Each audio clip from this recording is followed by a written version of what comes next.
The Analogue Pocket isn't just your typical retro gaming device.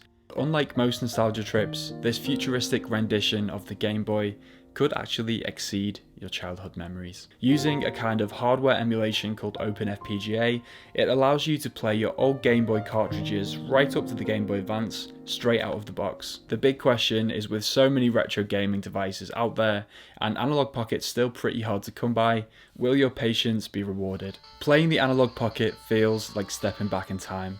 But rather than simply recreating the original Game Boy, Analogue have packed in tons of contemporary technology into the Pocket to make it a special experience in its own right. I for one have been waiting for almost 2 years to get my hands on one of these, but Analogue have really struggled to keep up with the demand, and like many people, I pretty much gave up and cancelled my order at the start of 2023. More recently though, Analogue have started giving people a little more hope, including a glow-in-the-dark drop that I just missed, and a very limited run of 7 transparent colours, and I managed to get one of the blue ones. It really does feel like you picked up a time machine.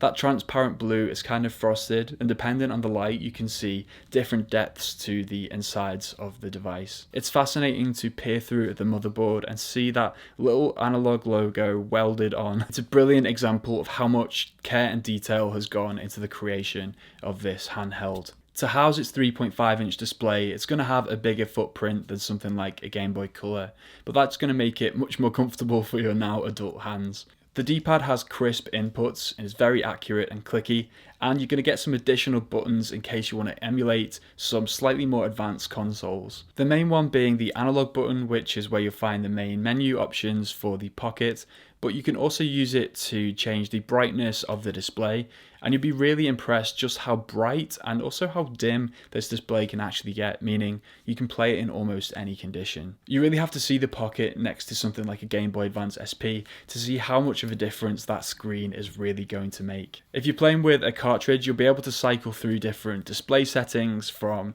absolutely vibrant to original Game Boy style. The Pocket stereo speaker system gets much louder too, and there is a 3.5mm headphone jack on the base of the device. Unfortunately, no Bluetooth headphone support unless you buy a dock which plugs into your TV, but I don't want to do that with a retro handheld. This whole experience is about reconnecting with your childhood memories, and the Analogue Pocket will truly honour them. I've had so much fun going through old Pokemon and Super Mario games. If you're used to playing on something like a Switch or a Steam Deck, it can feel a little weird going back to such a narrow device, but that form factor also makes it incredibly portable. It was the one device that I recently took on a weekend away with my wife. Having a little device which you can pull out and fire up some Pokemon or Fire Emblem at any moment is really cool.